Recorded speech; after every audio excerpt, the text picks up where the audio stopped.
Hello and welcome to this lecture. आज के इस लेक्चर में हम देखने वाले हैं ऑपरेशन एम्पलीफायर के बारे में, मतलब कि ऑपरेशन एम्पलीफायर कैसे काम करता है उसके बारे में हमने आगे भी देखा था। उसकी हिस्ट्री के भी देखा कि कब उसकी फाउंड होती, कब उसने रिलीज किया गया था इंडस्ट्री लेवल पर।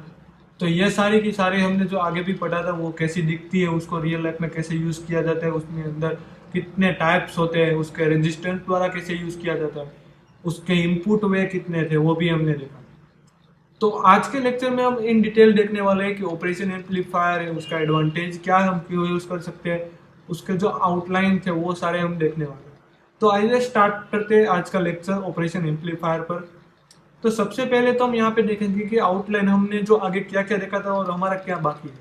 तो सबसे पहले तो हमने एक से लेके 12 टॉपिक तक तो देख लिया गया, मतलब कि इंट्रोडक्शन, उसके बारे में क्या है ओएमपी, क्या है मतलब कि ऑपरेशन एम्पलीफायर क्या है, उसको कैसे यूज करती है, सिंबल सर्किट क्या है, ऑपरेशन एम्पलीफायर की कैसे दिखती है, उसकी पिक्चर भी हमने देखी थी।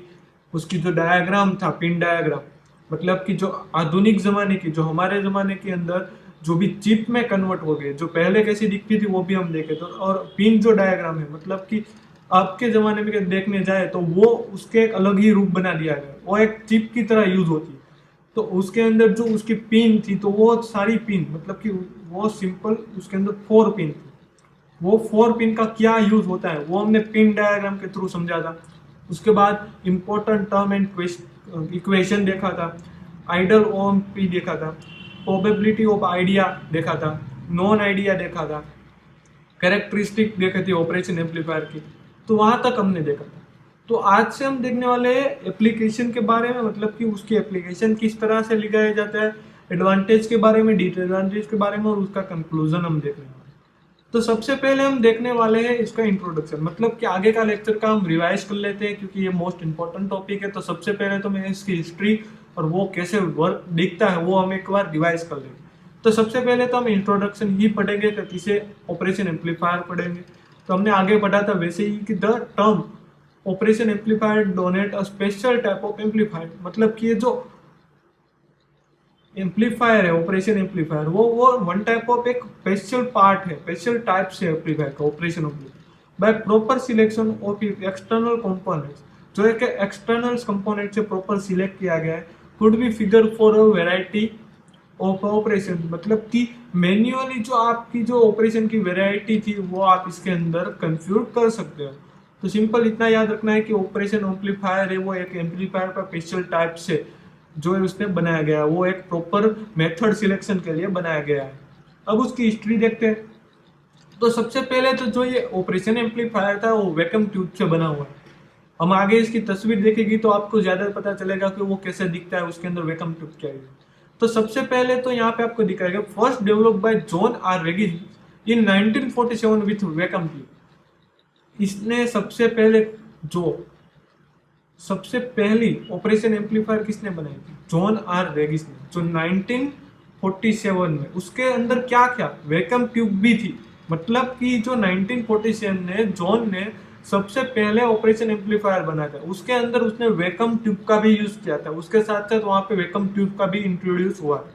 तो एक वैक्यूम ट्यूब ये बहुत इंपॉर्टेंट टॉपिक है, जो हमने देखा भी था आगे के लेक्चर में कि कैसी दिखती है उसके अंदर। तो यह बात आपको कंप्लीटली याद रखनी है, एग्जाम के अंदर 110% आ सकता है कि वैक्यूम ट्यूब के साथ ऑपरेशन एम्पलीफायर किसने बनाई थी या किसने डेवलप की थी। तो आपको याद रखना चाहिए first develop by John R Regis in 1947 with vacuum tube.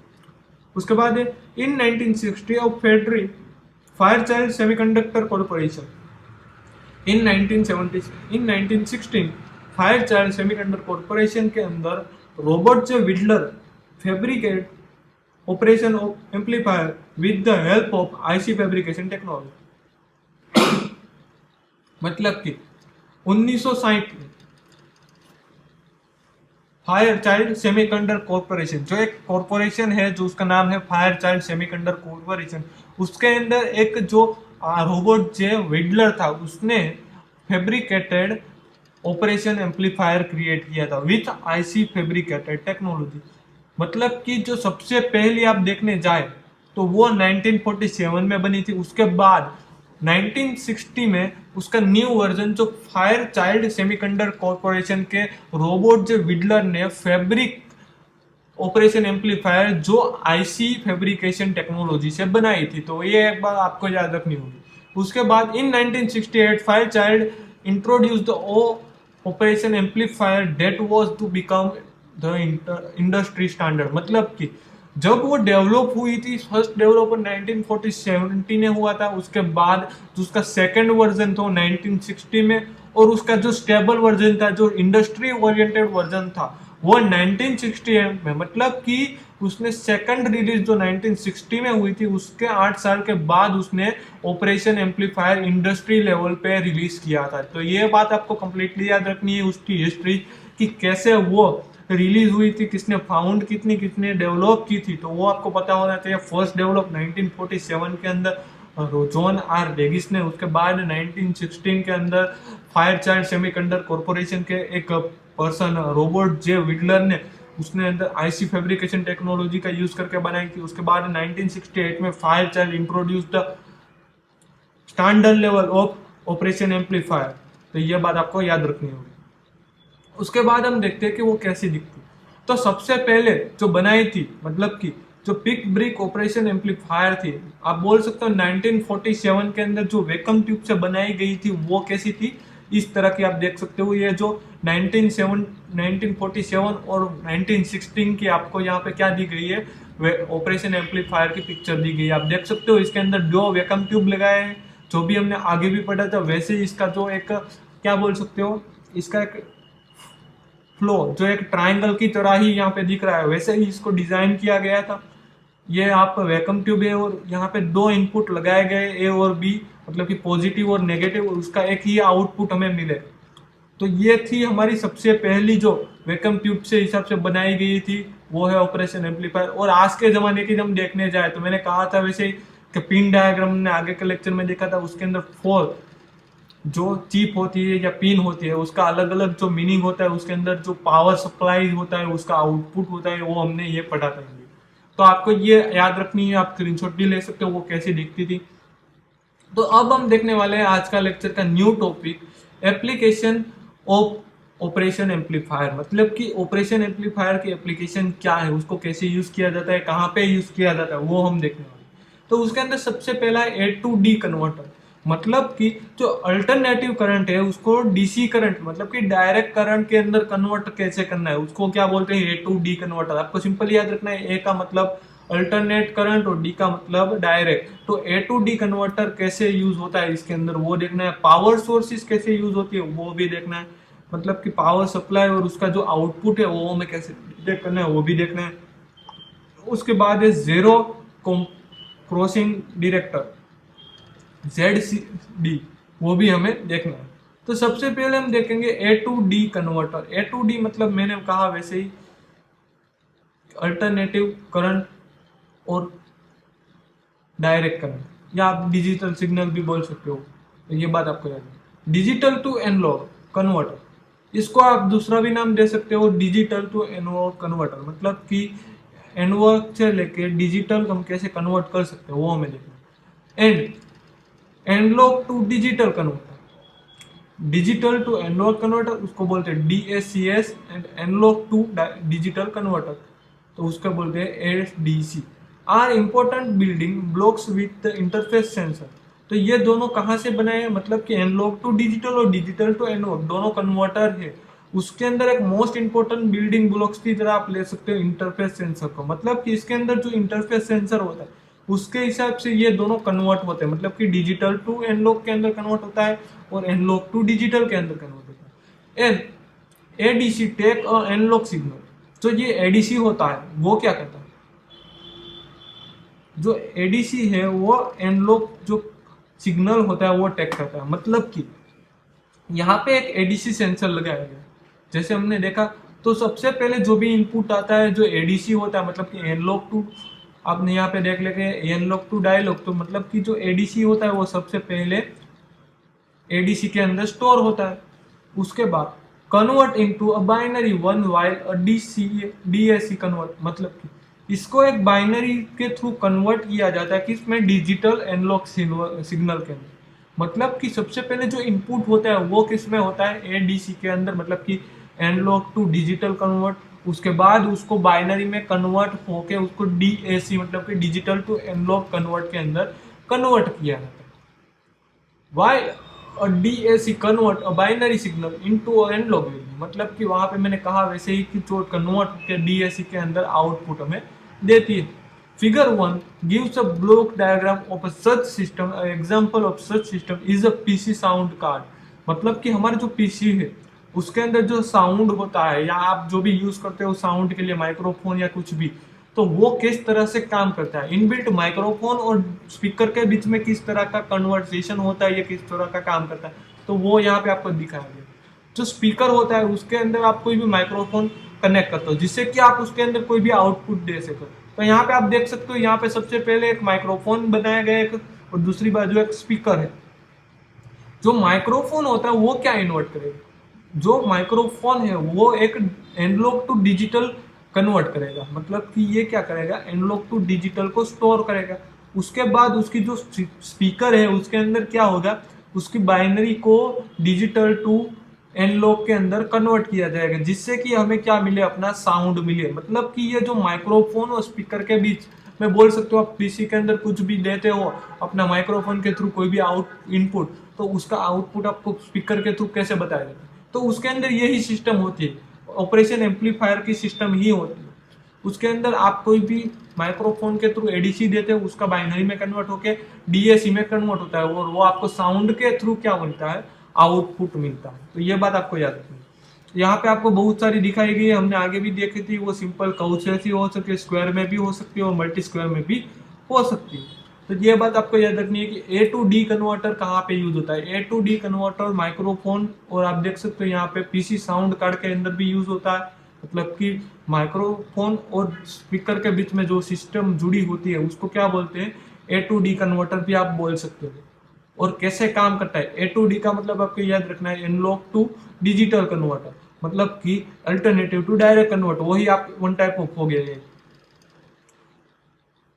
But यहाँ पे करंट नहीं होगा, इतना ही कोई दूसरा यहाँ पे चेंजेस है। तो मतलब आपको याद रखना है, ए टू डी कन्वर्टर के अंदर क्या होता है, एनालॉग टू डिजिटल कन्वर्ट होता है। मतलब कि सबसे पहले एनालॉग आपको इनपुट किया जाता है, उसको एडीसी के अंदर स्टोर किया जाता है, उसके बाद उसको कन्वर्ट करना है बाइनरी के साथ डीएसी के अंदर, मतलब कि डिजिटल टू एनालॉग कन्वर्टर। तो जो स्पीकर के अंदर यूज होता है वो डिजिटल टू एनालॉग कन्वर्टर होता है, जो माइक्रोफोन के अंदर यूज होता है एनालॉग टू डिजिटल करंट के अंदर यूज होता है। तो ये बात आपको याद रखनी है कैसे काम करता है। तो ये हमने देखा ए टू डी कन्वर्टर। उसके बाद देखते हैं करंट सोर्स, मतलब कि जो operation amplifier as a current source के अंदर कैसे काम करता है, तो वो हमें देखना है, जो हमने आगे भी देखा था ये वाला। A current source can be made from a inverting amplifier as so in figure. हम देख सकते हैं जो कन्वर्टर है वो किससे जुड़ा होता है, उसके अंदर एक आउटपुट दिया गया है, वो कौन सा है, इन्वर्टिंग। इन्वर्टिंग मतलब माइनस, और नॉन इन्वर्टिंग मतलब प्लस। तो वो है सबसे पहले तो एक माइनस से जुड़ा होता है, इन्वर्टिंग करंट से जुड़ा हुआ है। तो करंट इनटू लोड रेजिस्टेंस, मतलब कि ये जो करंट है, जो इन्वर्टिंग करंट है, वो कहाँ से होता है, लोड R1 से लेके अंदर इनपुट होता है, उसके बाद वो RO, मतलब कि R0 must be equal to the current in R1। मतलब कि यहाँ पे जो भी कोई आउटपुट दिया गया है, जो R1 से होकर माइनस के अंदर जाता है उसको आउटपुट मिलता है, और उसके अंदर जो R0 के अंदर जो रेजिस्टेंस मिलता है, तो ये R0 और RO का, मतलब कि R0 का दोनों का रेजिस्टेंस सेम ही होता है, उसके अंदर जो इक्वल होता है, जो करंट होता है इक्वल ही होता है। The current is the then obey the current is the obtain by dividing the input voltage by R1। मतलब कि ये जो करंट होता है उसको कहाँ से डायरेक्टली डिवाइड किया जाता है, R1 से। मतलब कि वहां पे जो सबसे पहले तो क्या होता है, कोई एक सोर्स के थ्रू एक ऑपरेशन एम्पलीफायर के अंदर कोई इन्वर्टिंग करंट इनपुट दिया जाता है रेजिस्टेंस के साथ। बट जैसे ही रेजिस्टेंस खत्म होता है वहां से एक और उसको डिवाइड दी गई RO के साथ। यहाँ पे आप देख सकते हो R1 जैसे ही खत्म होता है वहां से एक RO को रेजिस्टेंस जुड़ा हुआ है, जो एक आउटपुट के साथ उसको जुड़ा हुआ है। तो ये भी एक डिवाइडेशन है, मतलब कि R1 और RO की दोनों की जो कैपेसिटी थी वो सेम ही रहेगी करंट की। जितना यहाँ से पास हो रहा है उतना ही यहाँ से पास ही होगा। तो ये बात आपको याद रखनी। तो ये हमने देखा करंट सोर्स। उसके बाद हम देखते हैं जीरो फोर्सिंग डिटेक्टर एप्लीकेशन, मतलब कि जीरो, उसके अंदर कुछ पास हो रहा है या नहीं पा रहा हो रहा है, तो वो हमें देखना। JDC circuit can be use to check whether the operation amplifier is good condition और नॉट। मतलब ये जो जेडीसी होती है, जो हमने देखा जेडीसी क्रॉसिंग डिटेक्टर, ये वन टाइप ऑफ सर्किट है। मतलब कि ये सर्किट कहाँ पे यूज होता है, तो जो ऑलरेडी इनबिल्ट जो भी कुछ लगाया गया है हमारा ऑपरेशन एम्पलीफायर, तो उस वो सही कंडीशन में है कि नहीं, वो अच्छे से वर्क कर रहा है कि नहीं कर रहा है, वो चेक करने के लिए यूज होता है जेडीसी। मतलब कि वो चेक करता है कि उसके अंदर से जो भी करंट पास हो रहा है, उसका अमाउंट है वो सेम है कि नहीं, अच्छी तरीके से उस काम कर रहा है कि नहीं कर रहा है, वो डिटेक्ट करता है। Zero crossing detector can be use as a frequency counter and for switching purpose in power electronic circuit. मतलब कि ये वन टाइप ऑफ क्या काउंट करता है, फ्रीक्वेंसी काउंट करता है। जो भी कोई एम्पलीफायर लगी हुई है उसके अंदर जो ये जेडीसी सर्किट लगाई जाए, तो वो क्या करता है, इसको डिटेक्ट करने के लिए उसकी फ्रीक्वेंसी काउंट करता है। मतलब कि इसकी फ्रीक्वेंसी कितनी मिल रही है, और उसके हिसाब से वो जो अपना पावर है वो इलेक्ट्रॉनिक सर्किट के अंदर चेंजेस करता रहेगा, अपने आप उसको स्विच करता रहेगा, जिससे कि वो अच्छी तरीके से काम कर सके। जेसीडी is basic operation amplifier circuit. जेसीडी क्या है, बेसिक ऑपरेशन एम्पलीफायर सर्किट है। तो आपको ये कंप्लीट याद रखना होगा गोल्डन एमपी की तरह कि जेसीडी का वर्क क्या है। जेसीडी का फुल फॉर्म पहले तो आपको याद होगा, जीरो क्रॉसिंग डिटेक्टर एप्लीकेशन। और उसके अंदर ये एक सर्किट है, वन टाइप ऑफ एक बेसिक ऑपरेशन सर्किट है, ऑपरेशन एम्पलीफायर सर्किट। उसके अंदर क्या करता है कि जो ऑपरेशन एम्पलीफायर है वो सही से वर्क कर रहा है कि नहीं, वो गुड कंडीशन में है कि नहीं, वो चेक करने के लिए यूज होता है। इसके अंदर जो भी पास किया जाता है, मतलब कि जो इसके अंदर से क्या काउंट किया जाता है, फ्रीक्वेंसी काउंट किया जाता है, जिस हिसाब से वो अपनी सर्किट के अंदर अपना इलेक्ट्रॉन्स पावर है वो अपने हिसाब से मैनेज करता रहे। तो ये बात आपको कंप्लीटली याद है। आगे हमने यहाँ पे दो टाइप्स देखे, ए टू डी मतलब कि एनालॉग टू डीसी कन्वर्टर, मतलब कि डिजिटल कन्वर्टर। उसके अंदर हमने माइक्रोफोन स्पीसी साउंड कार्ड का एग्जांपल दिया था, उसको हमें कैसे करना है वो भी हमने दिखा। उसके बाद देखा कि operation amplifier as a current source की तरह कैसे यूज हो सकता है, R0 और R1 की वैल्यू सेम होती है, वो हमने देखा। और जीरो क्रॉसिंग डिटेक्टर के बारे में भी हमने देखा। तो अब आगे बढ़ते हैं, तो उसके एग्जाम्पल देखते हैं कि ऑपरेशन एम्पलीफायर है उसका एडवांटेज क्या है, वो हम क्यों यूज करें, तो वो हमें देखना है। तो उसके अंदर सबसे पहले फर्स्ट ऑफ ऑल आपको दिया गया है operation amplifier is an universal amplifier. ये वन टाइप ऑफ क्या है, यूनिवर्सल एम्पलीफायर। हमने आगे भी हिस्ट्री में देखा था कि जो ऑपरेशन एम्पलीफायर है ना, वो एम्पलीफायर का स्पेशल टाइप्स है। मतलब कि ये यूनिवर्सल तरीके से आप यूज कर सकते हो, जहां भी आपको यूज करना है डिजिटल सर्किट के अंदर, तो वो आप यूज कर सकते हो। वोल्टेज कंपेरेटर्स, मतलब कि इसके अंदर एक वोल्टेज कंपेरिजन की एक अच्छा सा फीचर्स आपको मिल जाता है, वो आपको फ्रीक्वेंसी आप उसकी चेक करवा सकते हो।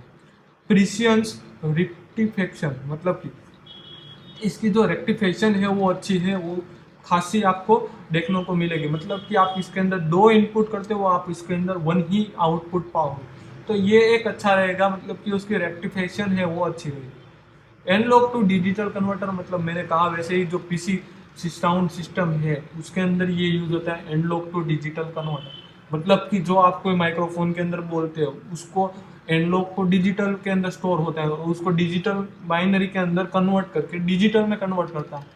तो एक साउंड सिस्टम के अंदर आपने एग्जांपल देखा था, तो वैसे ये अच्छा रहेगा। तो ये एक मोस्ट इंपॉर्टेंट है। उसके बाद है digital to analog converter. Analog to digital हुआ, बट डिजिटल टू एनालॉग करना है तो भी आप कर सकते हो। फिल्टर, किसी भी अंदर आपको किसी भी प्रकार की इलेक्ट्रॉनिक या फ्रीक्वेंसी को फिल्टरिंग करना है तो वो भी आप कर सकते हो। डिफरेंटेशन एंड इंटीग्रेशन, आप उसके अंदर डिफरेंट भी क्रिएट कर सकते हो, इंटीग्रेशन भी क्रिएट, कुछ ना कुछ इंटीग्रेशन कर सकते हो, जैसे कि हमने देखा था रजिस्टर इसके अंदर R1 और R0 किया था। Voltage and current regulator, voltage and current regulator मतलब कि जो करंट रेगुलेटर होता है उसके अंदर जो वोल्टेज है वो कितना है, वो मतलब कि जो हमारा सर्किट के अंदर कितना वोल्टेज अभी है वो हमें रेगुलेटर करना है, वो हमें पता करना है कि कितना काउंट है। तो वो काउंट करने के लिए ये होता है, हमने आगे भी देखा था इसका मेन काउंट क्या है, कितना करंट है वो फ्रीक्वेंसी में काउंट करके दो। एनालॉग टू कंप्यूटर्स, तो हमने देखा वैसे ही कि पीसी सिस्टम के अंदर यूज ही होता है, तो एनालॉग टू कंप्यूटर्स भी हो गया, वन टाइप ऑफ डिजिटल ही है। तो ये हो गया। तो ये हमने देखे एडवांटेजेस, मतलब कि यहाँ पे आपको 9 एडवांटेजेस देखे, वो आपको कम्प्लीटली याद रखना है कौन कौन से एडवांटेजेस है वो। तो उसके अंदर सबसे पहले था एक वो यूनिवर्सल एम्पलीफायर है, मतलब एक स्पेशल टाइप से। उसके बाद देखा कि वोल्टेज को कंपेरेटर है, मतलब कि वोल्टेज को कंपेयर करता है। उसका जो रिफ्लेक्टर है, आउटपुट है, वो बहुत बेस्ट है। एनालॉग टू डिजिटल कन्वर्टर है, वो भी हमने देखा था। डिजिटल टू एनालॉग कन्वर्टर है। फिल्टर कर सकते हैं, डिफरेंस एंड इंटीग्रेटर भी कर सकते हैं, वोल्टेज एंड करंट रेगुलेटर भी कर सकते हैं, और एनालॉग टू कंप्यूटर्स कर सकते हैं। तो ये सारे के सारे एडवांटेज आपको याद रखने होंगे, किस किस तरह के एडवांटेज हैं। उसके बाद यहाँ पे देखना है disadvantage of an operation amplifier. मतलब कि जो ऑपरेशन एम्पलीफायर है उसका डिसएडवांटेज कौन कौन सा है वो हमें देखना। तो वो हमने पहले तो एडवांटेजेस देख लिए कि कहाँ ये अच्छा सा यूज है, काउंट आप कुछ भी कर सकते हो, analog to digital and digital to analog. But अब हम देखने वाले हैं अब डिसएडवांटेज। तो पहला disadvantage, most operation amplifier are design for lower power operation. जो मोस्टली ऑपरेशन एम्पलीफायर है ना, वो क्यों डिजाइन की गई? जब आप लोअर पावर ऑपरेशन कुछ करवाना चाहते हो तो उसलिए ये डिजाइन की गई, या कोई हाई पावर के अंदर आप इसको यूज नहीं कर सकते। तो ये बात आपको एक डिसएडवांटेज के अंदर लेनी होगी कि ये लो पावर के अंदर ही सपोर्टेबल है, हाई पावर के अंदर आप यूज नहीं कर सकते। For high output is desire then the operation amplifier specifically design for that purpose must be seen. मतलब कि हम इसके अंदर की हाई आउटपुट हमें देखना है, उसकी इच्छा रखते हैं, तो उसके लिए हमें स्पेसिफिकली इसको डिज़ाइन करना पड़ेगा हमारे मोस्ट पर्पस के लिए। मतलब कि हमारे पे जैसी ज़रूरत है, हमें जैसा आउटपुट चाहिए, उस तरह से हमें डिज़ाइन करना पड़ेगा। Most commercial operation amplifiers trust of when the load resistance below a specific level. मतलब कि जो मोस्ट कॉमर्शियल ऑपरेशन एम्पलीफायर होती है ना, उसके अंदर जब भी रेसिस्टेंस के अंदर लोड होता है तो वहाँ पे वो स्टॉप हो जाती है, उसकी स्पेसिफिक लेवल पे वो रुक जाती है। तो ये एक डिसएडवांटेज है। तो ये हमारा हो गया। तो यहाँ पे हमारा लेक्चर होता है खत्म। यहाँ पे हमने देखा डिसएडवांटेज कौन कौन से। तो सबसे पहले देखा कि लोअर पावर है, हाई पावर के लिए हमें खुद से बनानी पड़ेगी, खुद की डिज़ाइन करनी पड़ेगी। उसके बाद कॉमर्शियल के अंदर कोई हाई लेवल का लोड रेजिस्टेंट हो जाता है तो वहाँ पे स्टॉप हो जाती है, तो वो एक डिसएडवांटेज है। तो हम फिर से हमारा एक बार रिवाइज कर लेते हैं आज के लेक्चर में हमने क्या क्या पढ़ा है। तो सबसे पहले तो हमने उसका इंट्रोडक्शन देखा कि इंट्रोडक्शन के अंदर देखा 1947 में जॉन आर रेगिस ने वैक्यूम ट्यूब की मदद से वो बनाई थी। 1960 में फायर चार्ल्ड सेमीकंडक्टर कॉरपोरेशन के अंदर रॉबर्ट जे विडलर ने बनाई थी फैब्रिकेशन, आईसी फैब्रिकेशन टेक्नोलॉजी की मदद से। 1968 में उसके बाद फायर चाइल्ड ने इंट्रोड्यूस कराया था ऑपरेशन एम्पलीफायर को इंडस्ट्री स्टैंडर्ड को, मतलब कि इंडस्ट्री लेवल में उसको रिलीज किया गया था। तो ये हमने देखा। उसके बाद हमने उसकी देखी थी डिजिटल, और जो लास्ट 1960 वाली उसकी इमेज। उसके बाद हमने एप्लीकेशन देखा। एप्लीकेशन के अंदर सबसे पहले देखा ए टू डी कन्वर्टर, मतलब कि एनालॉग टू डिजिटल कन्वर्ट कैसे कर सकते हैं, पीसी साउंड सिस्टम कैसे काम करती है, वो भी हमने इस फ्लो की मदद से देखा था। कि जो सबसे पहले माइक्रोफोन में कुछ भी इनपुट करते हो तो वो एनालॉग सिग्नल होता है, वो एडीसी के अंदर स्टोर होता है। उसके बाद वो क्या करता है, बाइनरी के अंदर डिजिटल के अंदर कन्वर्ट होता है, तो वो एक साउंड के अंदर हमें मिल जाता है एनालॉग। तो ये बात आपको याद रखनी होगी। उसके बाद हमने देखा कि करंट सोर्स के अंदर कैसे यूज होता है, मतलब कि जो R0 और R1 के अंदर डिविएशन होता है, बट दोनों के अंदर जो भी वैल्यू होती है करंट की वो सेम ही होती है। उसके बाद हमने देखा जीरो क्रॉसिंग, मतलब कि ये डिटेक्टर है जो डिटेक्ट करता है कि वो अच्छे से चल रही है कि नहीं है, वो ऑपरेशन एम्पलीफायर की कंडीशन अच्छी है या नहीं है, वो एक डिटेक्ट करती है। तो उसके अंदर हमने देखा था कि वन टाइप ऑफ एक डिटेक्टर है, वो फ्रीक्वेंसी काउंट करती है और जहाँ पे उसको ज़रूरत लगे वहाँ पे वो अपने आप से ही इलेक्ट्रॉन्स को मेंटेन करती है। वो एक बेसिक एम्पलीफायर भी है, वैसे भी हमने देखा था। उसके बाद हमने एडवांटेजेस देखे थे। तो एडवांटेजेस में 9 एडवांटेजेस देखे थे। पहला देखा था कि वो यूनिवर्सल एम्पलीफायर है, जहाँ भी आप यूज़ करना चाहो वहाँ कर सकते हो। वोल्टेज कंपेरेटर है, उसकी रिफ्लेक्टर अच्छी है। एनालॉग टू डिजिटल कन्वर्टर है, D to A कन्वर्टर है, फिल्टर्स है, डिफरेंट एंड इंटीग्रेटर है, voltage and current regulator create करता है, वो भी हमने देखा था। उसके बाद हमने डिसएडवांटेज देखा। तो उसके अंदर हमने देखा था मोस्ट लोअर पावर के लिए यूज होता है, मतलब कि मोस्ट ऑफ जो ऑपरेशन एम्पलीफायर वो लोअर पावर के अंदर ही यूज होता है, हाई पावर के लिए हमें खुद से बनानी होगी। उसके बाद हमने देखा था कि ये जो एक कॉमर्शियल के अंदर देखने जाए तो कई लेवल पे वो स्टब हो जाती है, तो वो अपना रजिस्टेंट पे अंदर लोड आ जाता है, तो वहाँ से वो रुक जाती है। तो यह बात आपको याद है। तो यहाँ पे हमारा लेक्चर होता है ख़त्म। तो यहाँ पे आपकी स्क्रीन पे आपको असाइनमेंट दिया गया है, तो वो असाइनमेंट आपको ये लेक्चर कंप्लीट होने के बाद फिलअप करना रहेगा। Okay, thank you.